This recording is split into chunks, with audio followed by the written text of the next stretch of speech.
खुलुमबाय बयनिसिमबो।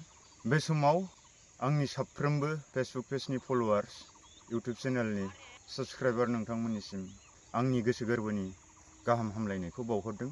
लोगोसेनो बांसिनै आङो बे समाव आंनि गोसो गोरबोनि गोजोननायखौ बावनांगोन जोंनि आब', बेजों लोगोसे आंनि फंबाय, लोगोसेनो साखाथि बाखाथिनि आंनि आंगोनि लोगोफोर नोंथांमोनखौ आंनि गोसो गोरबोनि गोजोननायखौ नोंथांमोननो बा गाहाम हामलायनायखौ नोंथांमोननो बावहरदों। बे समाव जोङो बेखौनो बुंनो लादों, जोङो थांना थानाय जिउआव जों मावनानै जानांगोन।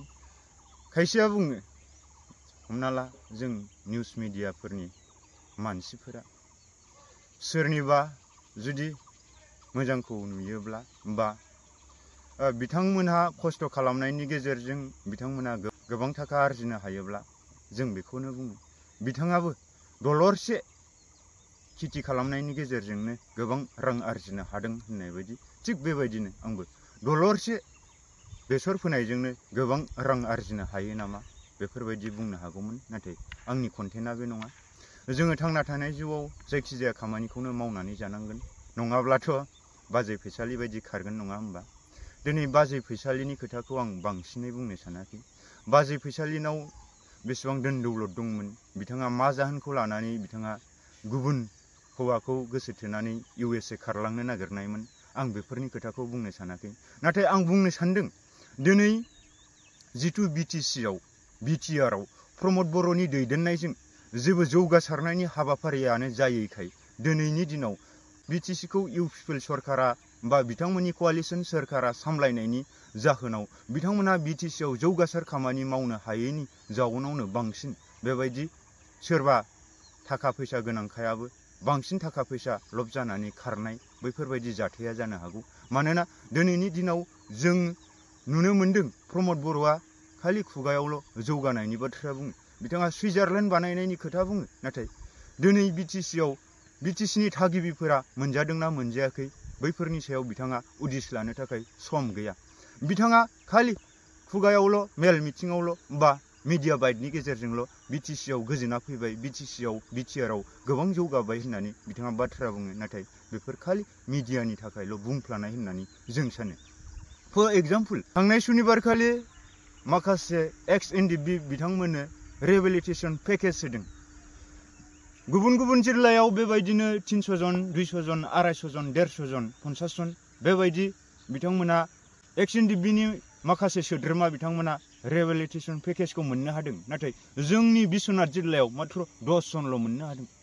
गुबुन गुबुन जिल्लानि दाउ दानग्रा, अमा फानग्रा बिथांमोनाबो XNDB रिहेबिलिटेसन पेकेजखौ मोननो हादों बै समावनो। नाथाय जोंनि बिश्वनाथ जिल्लानि जाय नंगुबै NDB बिथांमोनाबो दिनै मानो रिहेबिलिटेसन पेकेजनि थाखाय बिथांमोना भेरिफाइड जासेयावबो बिथांमोना मानो दिनै लिस्टआव गाखोआखै? दिनै मानो बिश्वनाथ जिल्लाया मोननो हायाखै? बिश्वनाथ जिल्लानि NDB-फोरा NDB नङामोन नामा?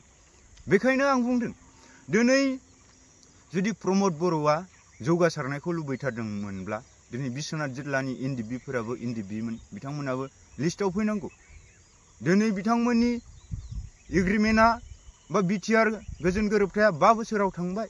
5 बोसोर जोबनोसै समावबो बिथांमोना रिहेबिलिटेसन पेकेजखौ मोननो हाला नामा? अब्ला दा नोंथांमोना साननानै नाय, अब्ला बिथांमोना माला मावफुंनानै होगोन? आरो फैबाय थानाय समाव इउ-पिपलआ BTC-आव सरकाराव फैफिना, बे रोखा जाबाय। नोंथांमोना दिनै मोनथिगौ, दिनै इउ-पिपलआ हारसिङै इलेक्सन गेलेबा बिथांमोना माब्लाबाबो एबसुलेट मेजरिटि मोननानै देरहायाब्ला माबोरैहाय सरकार दागोन? दिनै BJP-आबो हारसिं गेलेगोन, इउ-पिपलआबो हारसिं गेलेगोन, BPF-आथ' BPF हारसिं गेलेनानै BTC-आव सरकार दाखागोन। अब्ला इउ-पिपलआ जुदि सरकाराव फैफिनाब्ला, प्रमद बर'आ सरकाराव फैफिनाब्ला बै XNDB बिथांमोननि समायसाखौ सोर मावगोन? बेखायनो दिनै बिथांमोना खुनु बेयावहाय सरकाराव फैफिननायनि जेबो राहा गैया। आरो दिनै इउ-पिपल सरकारखौ, प्रमद बर' दैदेननाय इउ-पिपल दोलोखौ रावबो सापर्ट होनो थाङा। दिनै नोंथांमोना नुनो मोन्दों, प्रमद बर' दैदेननाय सरकार फैनायनि उनावनो BTC-आव BTR-आव गोबां बर' गामिफोरा एभेक्सन खालामजादों। दिनैनि समावबो नटिस जारि जागासिनो दङ। दिनैनि समावबो बर' गामिखौल', दिनै बर'फोरखौल' एभेक्सन खालामनायनि लाहार फाहार जागासिनो दं। नाथाय BTC-आव BTR-आव गोबां बेबायदिनो बे दखलकारिफोरा हाबनानै दङ, गुबुन जातिफोरखौ एभेक्सन खालामनायनि जेबो नटिसबो फैया अब्ला बिथांमोना बर'खौनो बर'नि हायावनो बर' सरकारानो बर'फोरखौल' नाख्रेबनायनि खायदा कौशल लानाया बे मानि बिदिन्थि अब्ला बिथांमोना बर' हारिखौनो बर' हारिनि जानानै बर' हारिनि थाखाय मोजां खामानि मावनो सानाखै होननानै जों सानो बेखायनो आं बुंदों दिनैनि जिथु फेरेंगा हाग्रा बिफाननि EM बिथां रनजित बसुमतारी बिथांमोना दिनै बर' हारिनि थाखाय बर'नि हानि थाखाय बर'नि बिथानि थाखाय बा उदां बड'लेण्डनि थाखाय नांनानै दिनै बिथांमोना नंखाय फिसा सिट मोननायजोंनो दिनै बिथांमोना गावनि सुप्रिम सेक्रिफाइस खालामनायखौबो बिथांमोना बावलांबाय थाखानि लबाव गादिनि लबाव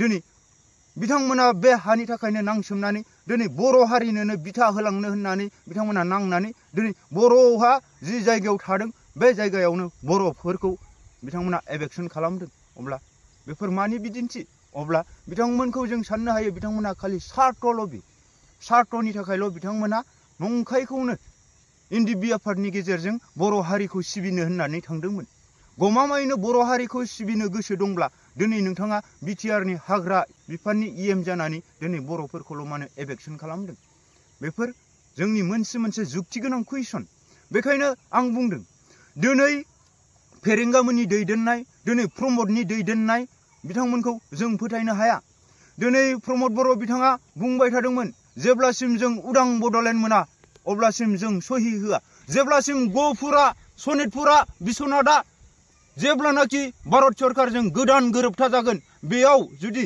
हाबफायाब्ला जों माब्लाबाबो सहि होआ होननानै बिथाङा बुंदोंमोन आरो नोंथांमोना मोनथिगौ रायजोफोर दा मार्चनि दिनै 9 तारिख मार्च दान जोबबानो एप्रिल दाना फैनोसै एप्रिल दाननि 9 खालार खालि बिथाङा गावनि कमिटमेन्ट मथै बिथाङा जुदि आंनि नैबे जिथु गोरोबथानि MOS क्लजेस रादायफोरा दफाफोरा आखरे आखर मावफुंजायाब्ला आङो आसामनि सोरबा मन्थ्रिनि लांगोनायाव थांनानै आं सुसाइड जानानै थैगोन होननानै बिथाङा कमिटमेन्ट होना लाखानाय दङ नोंथांमोना बिथांमोननि सारादु जानो बस जानो जानजि खाफ्राखानाया मोजां मानोना मोनसेबो दफाखौ बिथाङा मावफुंजोबनो हायाखै जेबो दफायानो दिनै मावफुंजायाखै दिनै दिपेन बर'आ होनबालाय मा जानो दिनै बिथांमोना गासिबो दफाफोरखौ मावफुंनायनि थाखाय सरकारजों सावरायबाय थादों होनबालाय मा जानो दिनै माखासे डिउरेसना थांजोबबाय दिनै बिथांमोना जाबायदि 5 बोसोरनि थाखाय खोथा होदोंमोन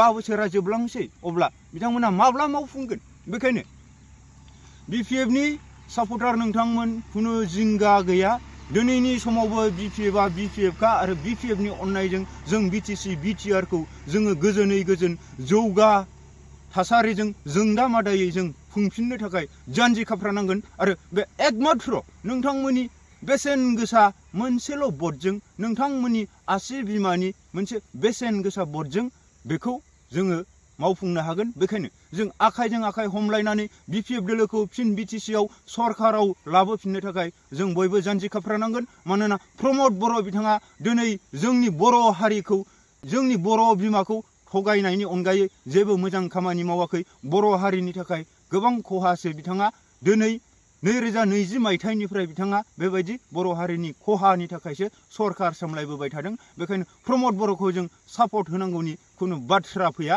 बेखायनो जों जानजि खाफ्रानांगोन हाग्रामा महिलारि बिथांखौ जेरैखि जाया जों सरकाराव लाबोफिननो थाखाय जों बयबो गावजों गाव अनलायनानै BTCआव गोजोनै गोजोन रायजो जानो थाखाय जोङो जानजि खाफ्रानांगोन आरो बे जानजि खाफ्रानाया जोंनि नोंथांमोननि मोनसे बेसेन गोसा भट BPF दोलोनो नांगोलनि सावगारियाव थुनायनि गेजेरजों जागोन बेखायनो आं बुंदों दिनै बे समाव आं बेखौबो बुंगोन मोनसे समाव जाय दाव गोसोम दावखा बिथां राकेश ब्रह्म बिथाङा बुंबाय थादोंमोन बेदर गेसाव जाग्रा जाय बेदर गेसाव जाग्रा होनजादों बयबो दिनै UPL दोलोआव हाबफैबाय किन्तु आं नुनो मोनाखै बे दावखाजों सोरबा बेदर गेसाव जाग्राजों ज' थालायनायखौ आं नुवाखै जानो हागौ बिथां राकेश ब्रह्मआ सिगांनि समाव बेदर गेसाव जाग्रा होननायनिखाय लाजिदोंदां बेखायनो जायनि फलाव आङो मोनसेबो जौसाङाव बिथांमोननि UPL दोलोनि माखासे प्रग्रामफोराव दावखा गोसोमजों सोरबा बेदर गेसाव जाग्राजों ज' थालायनायखौ जों नुनो मोनाखै बेखायनो आं बुंदों दिनै बिथांमोननि दोलोआव एम्फौ हाबजोब्बाय। दिनै जौ जुवा लोंग्रा, बेदर गेसाव जाग्रा बयबो थांजोब्बाय। गतिके इउपिपिएल दोलोआबो मोनसे माने बेदर गेसाव जाग्रा, जौ फाग्ला, जुवा फाग्ला मोनसे राजखान्थि दोलो जाबाय। बेखायनो जों बुंदों दिनैनि समाव इउपिपिएलजों थानायनि बाथ्रा गैया। दिनै खाम्फामोन बायदिया मा बुंदों? जाय दोलोआ बिटिसिनि गासैबो जनगोष्ठीनि जौगासारनायनि खामानि मावग्रा होननानै बुंदों। नाथाय बे नेबारबो नङा। इउपिपिएल दोलोआ मालाबाबो रावबो मोनफ्रोमबो जनगोष्ठीखौ समानै नाया। सोरखौबा नों आं सोरखौबानो नायनो हायाखै आरो समाजनि थाखाय माबोरैहाय मा खामानि मावदों। दिनै इउपिपिएल दोलोआ मोनसेबो मोजां खामानि मावाखै होननानै जों दाथियै बुंनो हायो। बिथांमोना मावदोंब्ला खालि मेल मिटिं खुंदों, मेल मिटिंनि नामाव थाखा फैसा बरननानै जादों। बबेबा मावदोंबा मोनफा मोननै आसियाव सानजानाय खामानि मावदों। नाथाय जेबो बे समाजनि, बे ओनसोलनि, बे जायगानि खामानि मावाखै बेखौ जों बुंनो हायो। दा बेखिनियाव बेखौनो बुंबाय, दिनैनि समाव बर' हारियाल' बयजोंबो एभेक्सन खालामजानो, दिनै गुबुनफोरा बे दखलखारि जानानै इलिगेलि हाग्रा दाननानै थानानै, इलिगेलि हाग्रा दानना न' लुना थानानै बिथांमोना थानो मोनोब्ला, बर' हारिनि, बर'नि हायावनो बर' हारिया थानो मोनाब्ला, अब्ला बैबायदि बर'नि सरखार, बैबायदि इउपिपिएल सरखारखौ जोंनो मानो नांगौ? अब्ला जोङो प्रमद बर' हाथाव बिटिसि बासाव होननांगौना होननाङा? मानोना बिटिसिखौ लानानै जों समग्र बुहुमाव थानाय बर'फोरा जोङो मोनसे डिफेन्सिभ, डिफेन्डेन्ट मोननाय बायदि मोनो, जायनि सायाव सोनारनानै जों बर' हारिनि राव हारिमुखौ जों फोथांनानै लाखिनो हायो। न' डाउट जोंनि गफुर सनितपुर बबेबा कार्बि आलंफोरा बिटिआर बिटिसिआव हाबाखै, थेवब्लाबो जोंहा जिंगा गैया। मानो? जोंनि दिनै बर' हारिनि राव आरो हारिमुखौ लाखिनांगौब्ला दिनै जों बिटिसिनि बर'फोरा गोख्रों जानो नांगोन। दिनै बिथांमोननि नाजानायजों, दिनै बिथांमोना गोबां खामानि मावनायजों, बै समावनो बिस्वजित खाम्फा बरगयारी बिथांमोन थानाय समावनो बर' हारिनि राव हारिमुखौ जौगासारनायनि थाखाय बिथांमोना बिपिएफ दोलोनि दैदेननायजों, बर' साहित्य सभानि माखासे बिबानगिरिफोरनि खामानि मावनायजों बर'नि राव हारिमुखौ गोजौ थाखोसिम दैखोलांनो हानायाव गोबां बिथांमोना बिफाव लाबोदोंमोन। नाथाय दिनैनि इउपिपिएल दोलोआ मा खामानि मावदों? दिनैनि समाव बेखिनिखौनो बुंबाय। साफ्रोमबो बिटिसिनि बिपिएफ सापर्टार नोंथांमोना मोजाङै मोजां दं होननानै आं आसा खालामबाय। आरो जाय बिथांमोना दिनै इउपिपिएल आरो बिजेपि दोलोआव थानानै दं, बिथांमोनखौबो सानसे बिपिएफ दोलोखौ सहाय आरो मदद खालामफैगोन होननानै मिजिंथिनाय थाबाय। गोजोन्थों।